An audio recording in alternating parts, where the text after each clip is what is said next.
For kindergarten, we started the year with this project, which studied all different types of line: zigzag, horizontal, vertical, loopy, spiral, dashed, all the different types that we will later use in our drawings. And the students also studied rainbow order. This was a great first project for the year to get used to a new medium. We were painting the second week of school, which is always exciting with kindergarten, but went really well. One of the next projects we did in kindergarten was this owl drawing on black paper using oil pastel. We talked a lot about different shapes and how shapes are used to create drawings, and how when we put those shapes together and put those different types of line together, we can end up with anything that we want on our paper. These are from kindergarten, and a few students that we can highlight today that did a nice job working with a new medium for a lot of them. A lot of them had never used oil pastel before, and the excitement of working on that black paper. Kindergartners worked hard on these and did a great job. Today in kindergarten I have Miss Ratliff's class, and we are working on what? Divium, what are we working on? Can you tell us? Making a pot. A pot, yes. Who can tell me what we made the pots out of? What did we make the pots out of? Yes, Bella? We made them of clay. Out of clay. And who can tell me how we made them? Yes, Juliana? We rolled it into a ball, and then we put our thumb in it, and then pinched it, and then you gave us pencils, and we draw designs, and then you gave us clay tools, and we made designs. Very good. So now we are using glaze, and our glaze kind of looks like this. And we've talked about how the glaze gets really beautiful when we put it into the oven for the clay. Who can tell me what the oven for the clay is called? Who remembers? Do you remember, Mahika? No. No. Who remembers? Who remembers? It started with a K. Taylor, do you remember? Kiln. Everybody say it with me. Kiln. Yes, that's a tough word. Kiln. And the kiln is going to make our glazes turn out so beautifully. We are all thinking about the colors we're using for glazing, and we are thinking about our painting plan. I love how careful everyone's being and how quietly they're working. Chloe's working quietly. Sarah's thinking about her next color. I am seeing a lot of really good choices and beautiful pinch pots made out of clay. Thank you, Miss Ratliff's class. Our first graders started the year studying Pierre Modrian, and we talked about how his work looks incredibly simple, but we realized that he was really trying to take something very complicated like a city and create this stylized version of that image.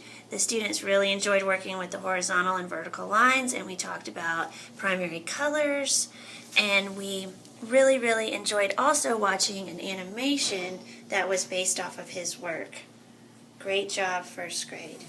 My first graders are working on painting their texture medallions that we created last week out of clay. They are glazing the textures with all these different glazes, and we'll look forward to finishing these next week. Great job, first graders. In second grade, we are working on creating clay, textured, and patterned fish. I have Miss Sinks and some of Miss Wood's class with me right now, and these 4 fish are actually from Miss Dursis' class. These fish have already been fired, so the clay is now ceramic, kind of sounds like glass. They made these fish out of a slab of clay, and we added textures to them and designs to make them more interesting, and then later we'll paint these. But right now we are working on adding an environment for our fish to live in once it comes out of the kiln and we paint it and all those good things. And Miss Sinks and Wood's class, they have come up with some excellent examples of overlapping, where we're showing how one thing is in front of the other. Some of them have added fantasy kind of things like mermaids, and some people have gone very realistic with their drawings. I like how hard everybody is working to create an environment for their clay project to live in when we finish them. We have treasure chest and all kinds of things. We will color these with crayon, paint the water with watercolors, and then add our clay fish on top. So it's kind of a multi-step, multi-medium project, but I love how hard my friends in Miss Sink's and Miss Wood's class are working today, and we look forward to seeing these finished. Great job, Miss Sink and Miss Wood. In Miss Papyrus's 3rd grade art class, we are about to start printing our styrofoam. Our students are working on creating a cityscape out of a piece of styrofoam. We did our first drawing on paper, kind of sketched out the skyline, and now we're adding details. If you look closely, you'll see that the styrofoam, when they carve into it with the pen, leaves an indentation. And that indentation we will use for our printmaking. We're seeing a lot of nice architecture. Students are using a lot of different colors, adding so many details. They have to go over it twice. They have to go over it with the black pen, and then they have to go over it with the red pen, and then we color it with the markers. In my next little part of the video, I'll show you how the printmaking works, but just wanted parents to get to see the first steps. And this is definitely artwork, not art easy. We are having to do a lot of work to get all of the information carved into the styrofoam. The cool thing is that because it's a printmaking project, some of us are working on our second print where we already printed our first. So stay tuned for the printmaking process. All right. Okay. So we wet the paper. Emerson, will you put that in the hall too? We take this and get rid of the extra water. Madison has colored her styrofoam with the just Crayola markers. And then we put this down. Okay, give it a push. We want to get pushed evenly. So everywhere Madison drew, it's going to print nothing. And everywhere she colored, it's going to react with the water and transfer her coloring. Ready? Yep. Let's turn it around so they can see it. Awesome. So here's the printing plate, and here's the print. Good job. Pause. In 3rd grade, I have Miss Chavo's class, and they are working on creating owls out of clay. We started with a 3-dimensional cube of clay that kind of looked like this, and then we made it into a sphere. Everyone has flattened their clay into a slab.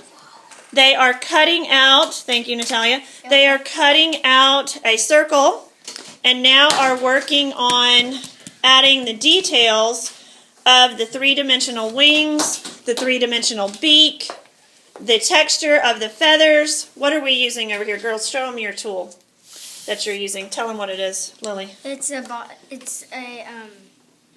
marker cap. Yeah, just a marker lid, right? And they're using it kind of at an angle to create that pattern of the feathers.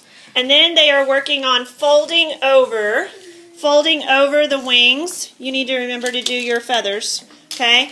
And then we are flipping the head down to create the head and the ears. Brendan's on that part now, and he's trying not to let his ears get too small. If the things get too fragile, they tend to break. So here is a finished example. And we look forward to having these go into the kiln, which is the oven for the clay. And then we will either paint or glaze these. I haven't decided which. And then we are poking 2 holes in them so that we can run a wire through these so they can be hung up. So great job, Miss Chavo's class.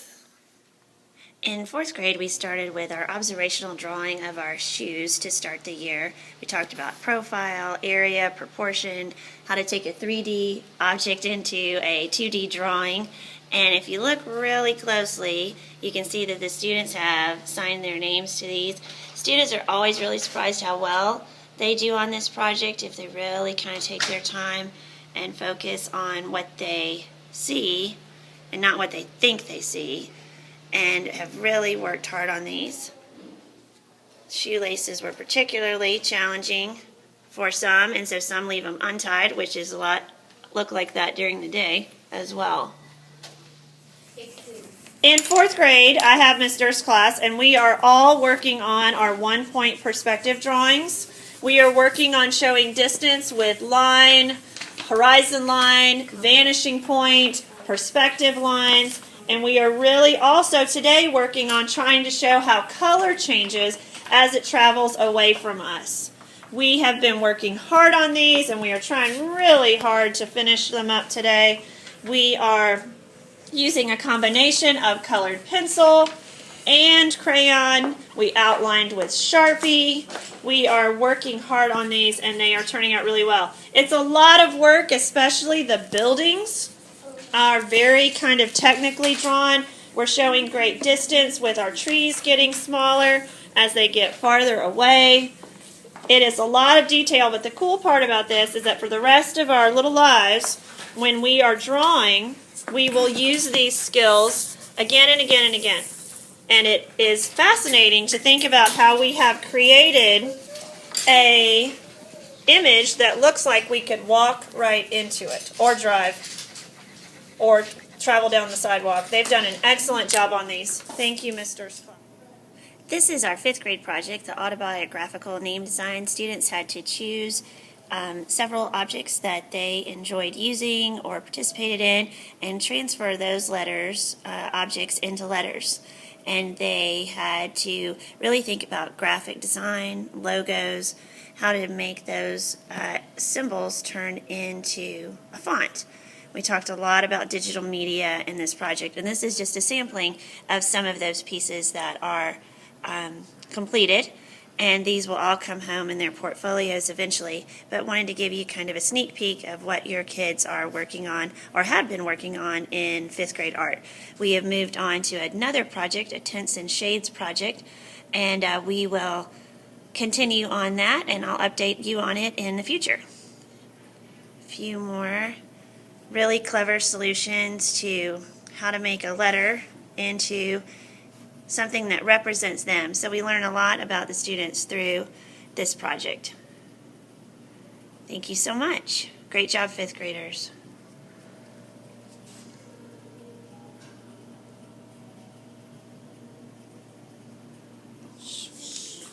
Today in 5th grade art, we are working on mixing tints and shades. And we started with a tint, which is a color plus what? White. Very good. It's color plus white. And then we started with that tint in our sky. And then we talked about the Blue Ridge Mountains of North Carolina. We talked about how distance makes color changes as well. And we will eventually silhouette in some trees and things to the foreground. But for the last 2 days, we have been working on mixing tints and shades to create kind of this simplified landscape. And we looked at actual images of photographs from North Carolina and noticed that those mountains really are blue, or at least appear blue. We did not all choose blue as our color, but we are really working hard on controlling the paint.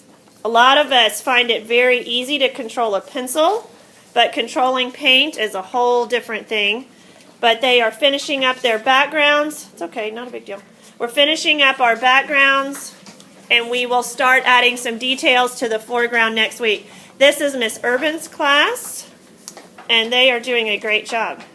Really, really nice. Thank you, Miss Urban's class. Good work.